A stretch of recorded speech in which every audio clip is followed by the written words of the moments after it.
I heard there's a chance LeBron might come back to Cleveland this year. Man, I hope so. Hopefully he brings us a ring. I think he can do it. Let's go ask Grandpa.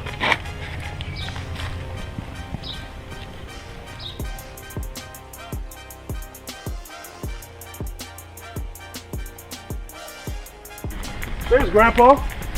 Hey, Grandpa, what do you think about LeBron coming back? I love this Martin music. Hey, LeBron, we want you back, and ain't no smack. And those who don't must be high on crack. We want you back, ain't no smack. We want you back, ain't no smack. Hey, LeBron, come back to Cleveland and do your thing. Bring the Cavs a championship ring. We want you back, ain't no smack. We want you back, it ain't no smack.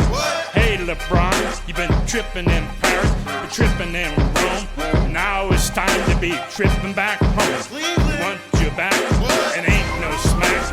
We want you back, ain't no smack. Hey LeBron, bring your burger and Sprite. Say goodbye to Miami, but do it right. We want you back, ain't no smack. We want you back, ain't no smack. Anything you want to say? That's that Martin music. Come back, LeBron. We're gonna be happy to see you. He's the man because, you know, of all his accomplishments in the NBA and what he's done for the game. And then as far as tennis shoe and Brandon Jordan, why? Because it's kind of like it falls in place. You know, when you're the best, you know, you have to wear the best. So that's basically how that is. You know, Michael Jordan's the best player ever, so you can't go wrong with a Jordan T-shirt. You know, you're always going to get compliments on that regardless.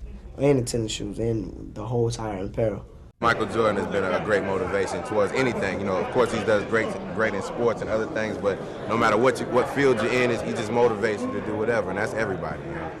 Especially in the rap game. He's motivated me to be a better entertainer. He just motivates people to do better at what they do. He molded a whole generation of players, first of all. You know, everybody that's in the league right now basically, you know, emulated his game. So he's brought that to the game, you know, and his style.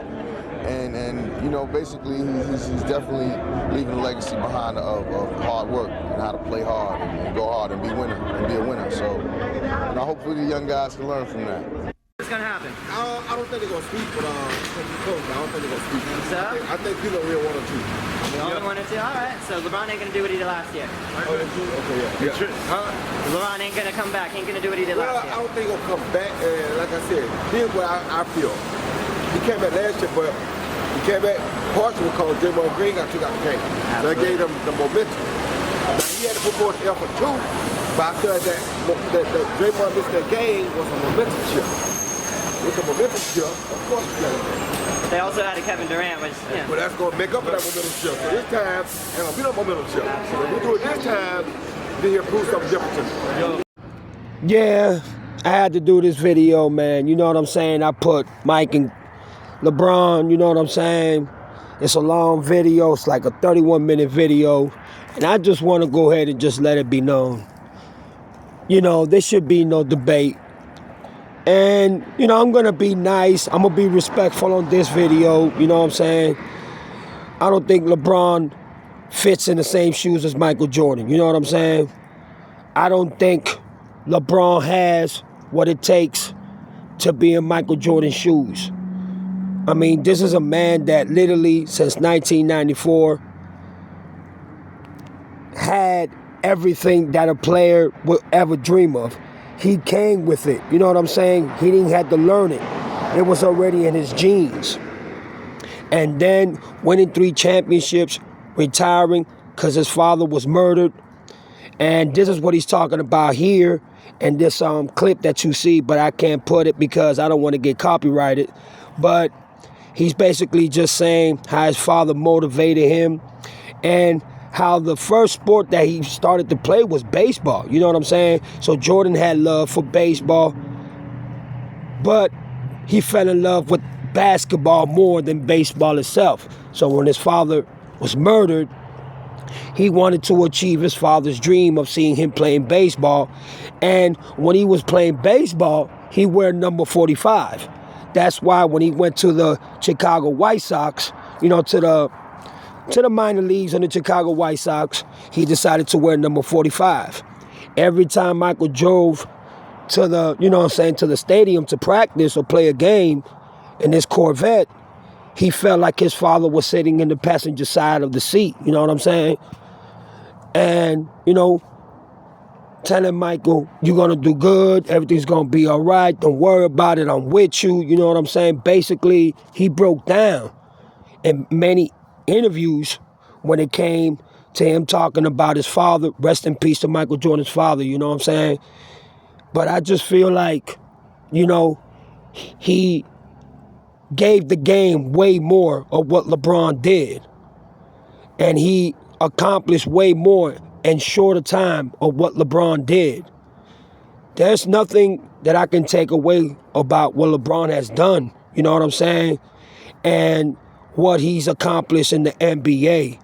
But he's nowhere near Michael Jordan or Kobe Bryant. He's achieved a milestone that a lot of players only dream of. But when it comes to actually calling him the GOAT, I can't see it. I can't put myself in that pedigree because, one, I'll be disrespecting Michael Jordan and Kobe Bryant, and I'll be disrespecting the late greats that actually put their blood, sweat, and tears into the game itself. LeBron cheats the game so much, and he's basically taking a shortcut to winning his 4 championships, you know what I'm saying? And in 2 of them championships, you've had Ray Allen and Kyrie Irving save his ass, you know what I'm saying? Basically, don't get me wrong, Michael Jordan had a John Paxson and a Steve Kerr, and they elevated and escalated because Jordan met up to that expectation. That was Jordan just giving them confidence, even in practice. You know what I'm saying? Jordan was mean, he was rude, he was obnoxious. You know what I'm saying? He wasn't the most likable teammate to be with, just like Kobe Bryant. But LeBron James, he's nice. But that nice left from him when he started, you know what I'm saying, building super teams. It's like the nice LeBron James just went somewhere else. Yeah, like when he first came into the league, he was humble. You know what I'm saying? Very respectful to the lates that, played, and the legends and Hall of Famers that came before him. He was very, very nice. He was very respectful. But somewhere down the line, he just decided to downplay that role and felt that he was the one that was being disrespected, not only by fans, not only by his colleagues, but also what his boy did. Who was his boy, having a sexual relationship with his mom, and him being the last one to know, and his teammates, some of them knowing what was going on, they never told him. So he felt like he was being disrespected. So by that, he decided to say, you know what, since I'm being disrespected, I'm going to go ahead and go to the Miami Heat.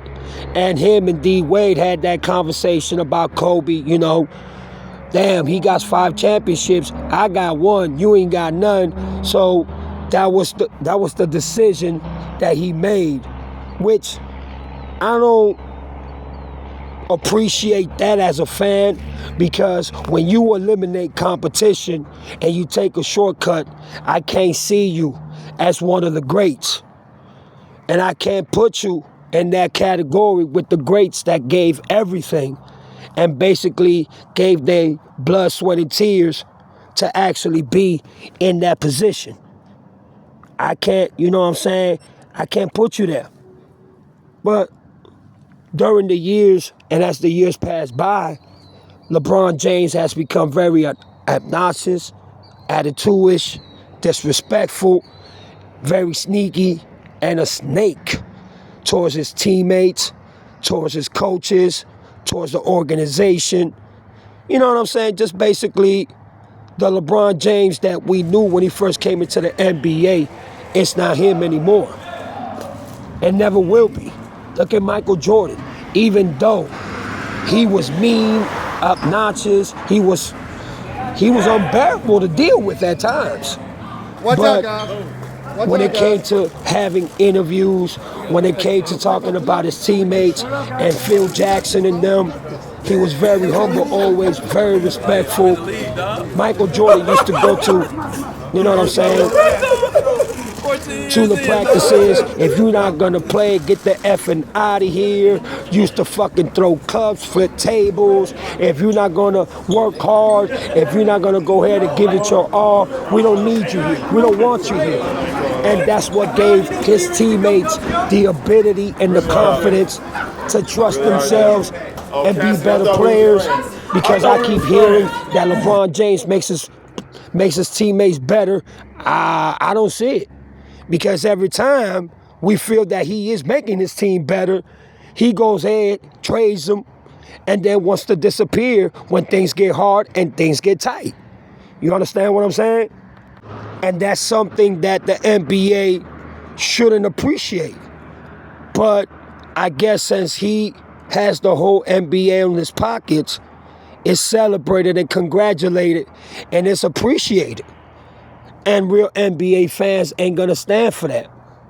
You see, ever since LeBron James decided to go to super teams, he did a whole 360. He obviously just became the most hated player in the NBA. And that's why he states that he sees everybody that wishing that he, falls out, ready for his downfall. Nobody wants to see him achieve and make it. Eminem said something about to that level and, statement that, LeBron, be careful because everybody wants to wish on your downfall, and especially when you reach to them levels and climax and you achieve greatness and GOATness, everybody wants to see you fall. Well, Eminem, I can't agree with that. And I'm going to tell you the truth, Eminem.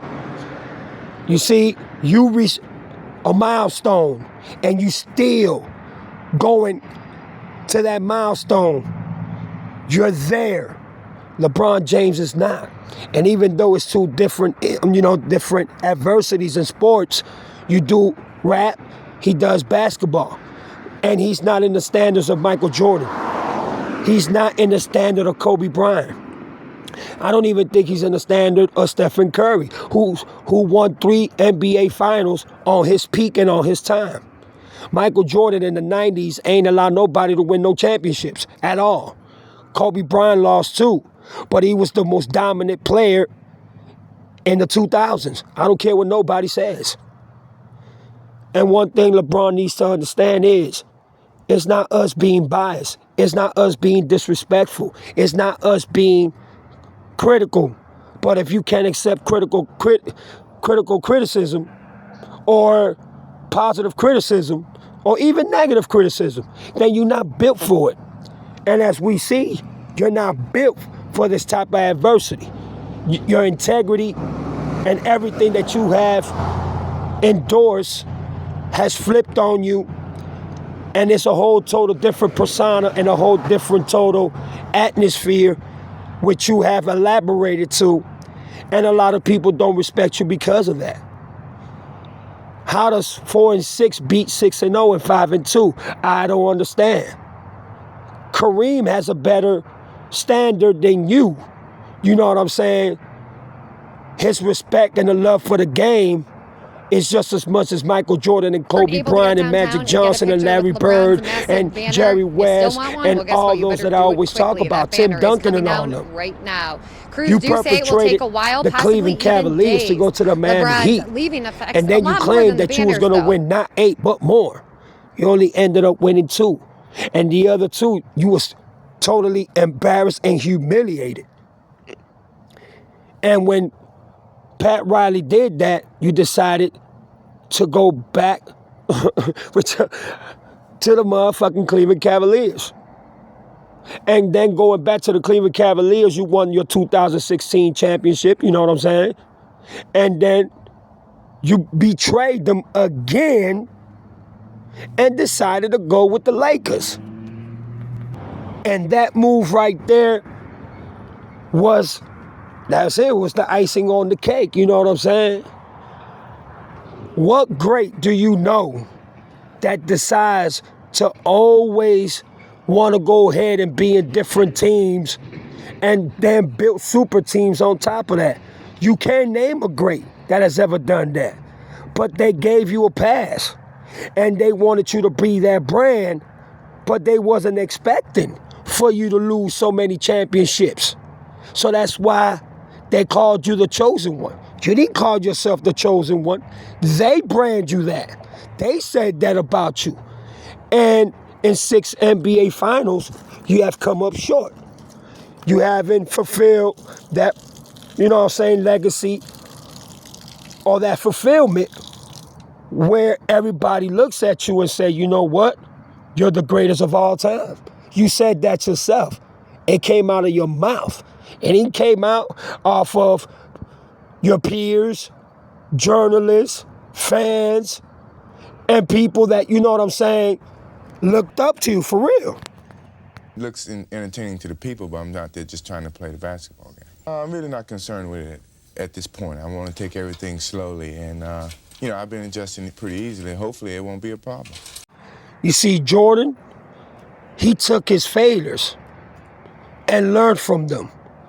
He basically adapted to the fact that if you don't learn from your failures and you don't learn from your ups and downs and your trials and tribulations, you won't be able to be successful and achieve and accomplish to being a better player, and more importantly, taking the game serious, having passion for the game, and not putting yourself on top of the world when you have to prove and you have to come up and always show that you can be a better in whatever you do and work hard and basically annihilate all the negative shit that everybody's saying about you and turn it into a positivity and use that as an advantage, not a disadvantage, so you can be successful and you can, sky's the limit. Because Michael Jordan, once he learned how to work and how to be a teammate, he perfected that and he barely lost. You know what I mean? Michael Jordan went 626 games, not losing, I believe, it's 3 times in a row. 626 games. What does that tell you? He not only learned how to play with his team, how to trust his team, but he had a coach that he listened to. He learned from Phil Jackson. Phil Jackson made him feel more comfortable and made him feel more at ease. And he told Jordan, you got to learn how to play with your teammates.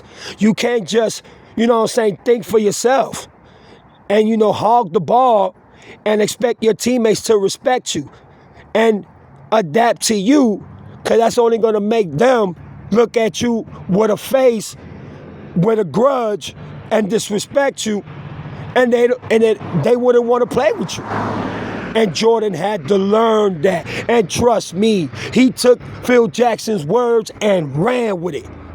And look, Scottie Pippen wasn't the man that everybody seems to make it seem when he first came in the league. He adapted and became better as the years went by playing with Jordan. But one thing I could say about Scottie Pippen, his defense is immaculate. First or second to none. And Jordan learned by watching Scottie Pippen playing defense. And he was already an elite defender before even Scottie Pippen joined the Bulls. No cap. So you see, Jordan had no weaknesses. LeBron's weakness is him failing in the most important games and moments when he is most needed.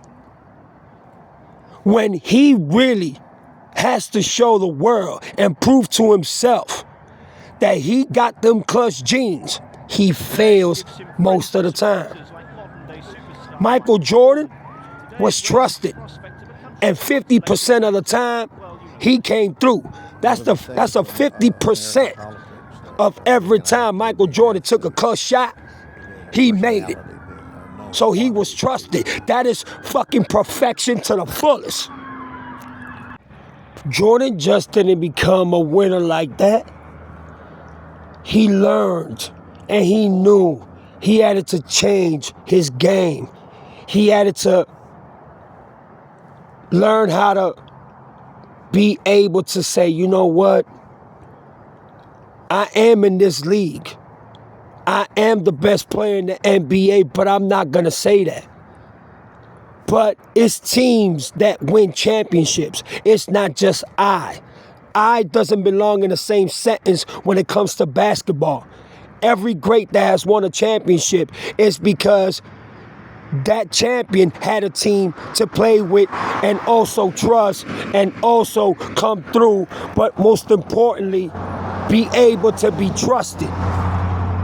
That's how greats like Larry Bird, Magic Johnson, and so many others that won NBA Finals were able to be successful and succeed in the most important, you know what I'm saying, stadium when it came to the NBA Finals.